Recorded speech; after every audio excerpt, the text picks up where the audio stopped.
Dr.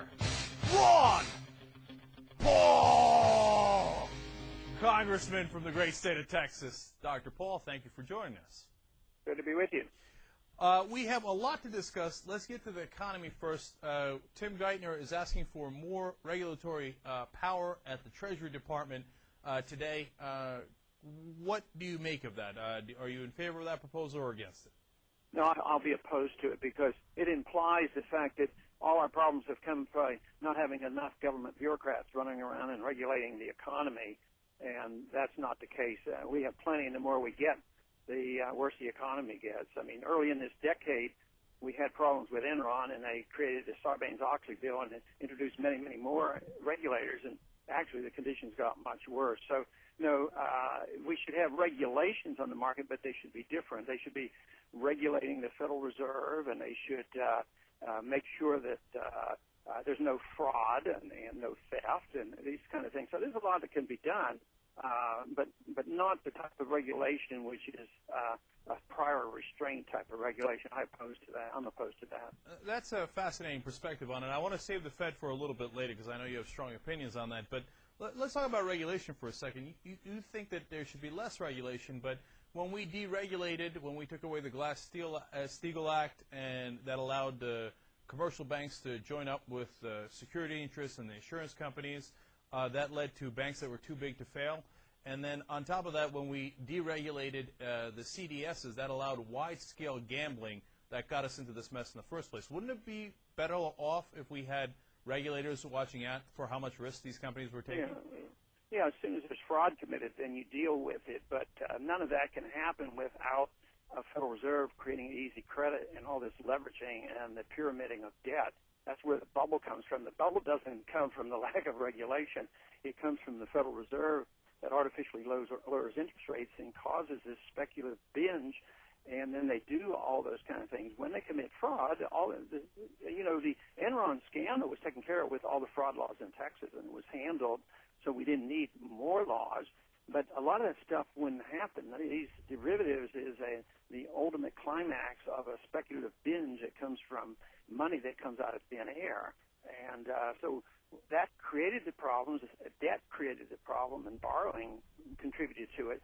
So we're trying to solve all our problems by spending more, borrowing more, and printing a lot more money.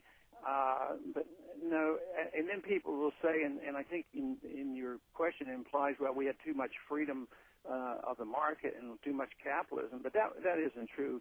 We haven't had anything near what I think capitalism is like. I mean, we have this artificial monetary system, we have crony capitalism, we have the military-industrial complex, we have this huge deficit financing, and we don't have anything near what capitalism is all about, and now all they're talking about is partnerships, so we're moving toward fascism now rather rapidly. Representative Paul, I want to get to the Fed, like I said before, but one more question here.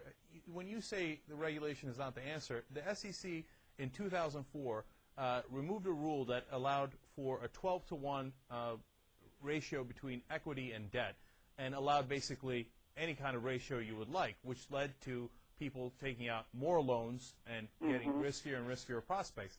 Right. Isn't that a situation where we could have used more regulation? Yeah. No, but what you demonstrate is fraud. In a free market it's banking not fraud, system, though. I mean, that's the SEC. What that leveraging is, it was legalized. It was legalized that they could have that type of leverage. In a free market, you can only loan out if you have reserves, 100% reserves. And you don't only have if there are reserves. rules. Only if there are rules. Not if, in a free market, if there are no rules, then you can loan out anything you like without any. No, the rule is you can't commit fraud. You can't say you have money in the bank if you don't. Now, we literally created a system which is called fractional reserve banking that the banks don't actually have any. Every bank is insolvent. If everybody went to the bank tomorrow and asked for their money, they don't have it. So the whole system is based on the fact that the government will always bail them out, and that creates a moral hazard. So, but I think your concern would be dealt with rather sharply with the free market, because the free market would be much tougher. There would be no free. It would be 100% reserve standards. So, Congressman, it's worthwhile. You'd have to read Murray Rothbard on that. to really understand it. But 100% reserves would solve that problem, and they would be held to task by no permission to commit fraud. And literally, by what you described, is we legalize fraud, and that's what our monetary system is. We legalize counterfeit. That's what we do. But I mean, yes, Congressman Paul, just a question about what you're talking about, and then sort of another follow-up question. The ideology that you're talking about, is there an American precedent for that, or is it kind of pie in the sky? I mean, well, that's sort of asking, like, is there a precedent for perfect socialism? And of course, the extreme, of course, was the Soviets, and that wasn't perfect. No, there's no perfect example of a free society, but we probably have had the best example and the best introduction. We also had the maximum amount of productivity, and we had the maximum amount of wealth created when we were a much freer society. We had the best period of time in our history when we've had economic growth was the latter part of the 19th century, and prices actually went down, and people were much richer. So, but no, my goal is idealistic, and I know I can't reach that, but it's the opposite of a socialist, fascist type of system. We're talking with Texas Congressman Ron Paul. Dr. Paul, just just sort of a follow on that, but more a big picture here. You know, you're talking about your ideology. If you could have one part of your thought process enacted into law, what would be the first thing in terms of attacking the problems that are in our economy right now? What would be your number one on your priority list? Well, understanding why personal liberty is so important. If a person understands personal liberty, they understand the right of that individual for everything he earns, he gets to keep, and that's his property. And to do that, you have to have a private property free market system, but you have to understand that everybody owns their own personal life, which guarantees their social freedoms as well. The same freedom I'm talking about in the economy is the same freedom I want the press to have. There should be no prior restraint, and I don't want people legislating morality in their personal lives. So I apply those same rules to the economy as I do to personal freedom as well as to the press, where there's no prior restraint. I don't want prior restraint.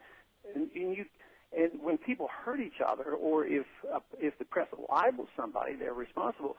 But the press can make mistakes, there's no doubt, and they can do bad things and dumb things, and there's a lot of horrible things that come out when I protect freedom of speech.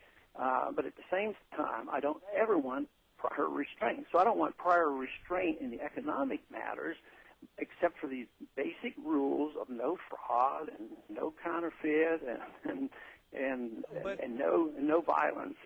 Representative Paul, it seems that we're almost having a discussion about what we mean by free markets, because, and that's important, because do I want free markets? Of course I do. Am I in favor of capitalism? Obviously. But I think that in order for capitalism to thrive, there has to be certain rules and regulations. As a sporting event, if you're going to play basketball, you need certain rules. Otherwise, everybody will commit a foul, because it is in the nature of human beings to want to take things to their advantage, which is how the system works and capitalism works. So, when you say 100% reserve, if I have that right, wouldn't that be a rule too? Yeah, but it would be no fraud. It would be a no fraud rule. If you put $100 in my bank and you want it there tomorrow, if I don't want to commit fraud, I can't loan it out. But if you put $100 in my bank, I can loan it out to the next person and keep $10 in the bank in reserves. There's $190 in a split second. And that to me is fraud. So then, if you put $100 in my bank and promise you don't want it for 3 months, then I can loan it out for 3 months. So yes, there are very strict rules. The market is very, very strict.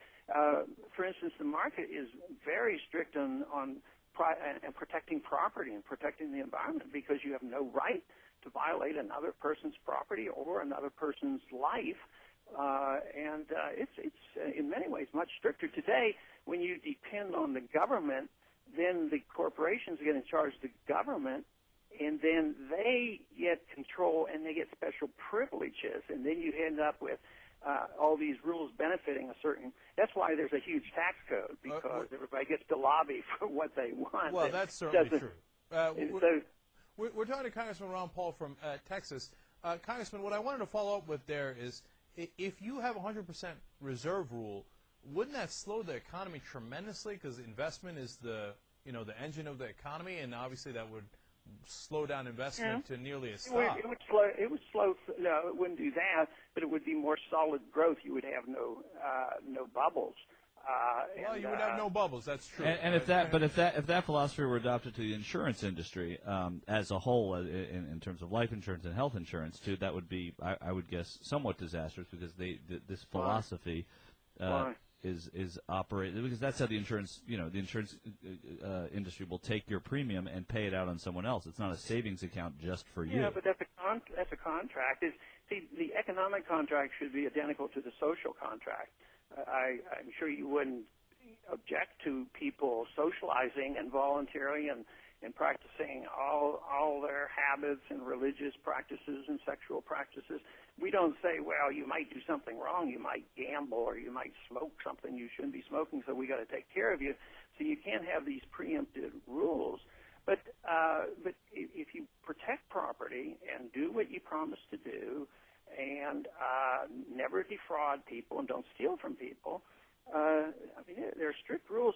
But it is true, you don't have the huge bubbles. You don't have stock markets going up. But everybody loves the inflation, in this fraudulent system, and always depending on the government to take care of them. Conservatives love it in the social sense, because the government will take care of us.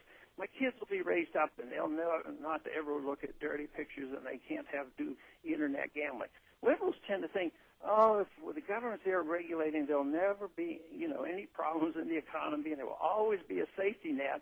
And it's all well intended, but it turns out that it's self-destructive, because you do have when the counterfeiter comes to town, you don't know it's counterfeit. Everybody's very wealthy, but when it's discovered what's going on, and it's a house of cards, and it collapses. So all the good times that you might see by the government participating collapses into what we have now, and I'm afraid we're going to be in a depression. But also those arguments are always the reason how they can finance wars and these government regulations going in. The military-industrial complex gets control of the government, and then they build all these weapons. This just goes on, and you couldn't do that in a free society. Not under our Constitution. It should never have been done anyway. Representative Paul, let's move on to the Fed that you mentioned earlier. I know that you have some concerns with it, to say the least. A lot of people might not even know what the Fed really is and how much power they have. They've done an end run around Congress now and loaned out trillions of dollars to these insolvent banks. Is there any way that Congress can gain control of what the Fed is doing, or are you powerless? Yeah. Oh, no, we can. It was created by Congress in 1913. A lot of people, the conspiracy people, say that it's a private bank and nobody knows anything about it and we can't do anything. It's secret because the Congress allows it to be secret. It was created in 1913, and since then, of course, it was the vehicle that finances war. It financed for World War I, the bubble of the 20s, and on and on. But it also causes the business cycle, because they create money out of thin air. They literally can counterfeit money, but there's no authority under the Constitution to have a central bank. Jefferson and Hamilton argued this case, and Jefferson was against it. Hamilton loved it. So we had a national bank. It lasted for 20 years, and then another second national bank, and then Jackson got rid of that. Jefferson got rid of the first one. But then we didn't have a real super-duper central bank until 1913, and we've had, so many problems since. But it can cause booms, and people feel very good. But the penalty is so bad. This is how you end up. You can end up with runaway inflation, and that is so destructive. There's a lot of paper wealth that has been wiped off the books here with this correction. But ultimately, if it wipes off the value of the dollar, and you said, what can the Congress do? Well, a modest step is a bill that I've just recently introduced, H.R. 1207. And I'm getting a good bit of support on both sides. And it says that the Fed has to answer questions. Can you imagine? They don't have to answer questions. They are exempt. A law was written in the early 1950s that said the Federal Reserve was exempt from GAO auditing. And all the things that are important, all their negotiation, all their deals, and everything they do, they don't have to answer questions. And you mentioned even the trillions. Yes, I think there could be $5, $6, $7 trillion of guarantee loans. And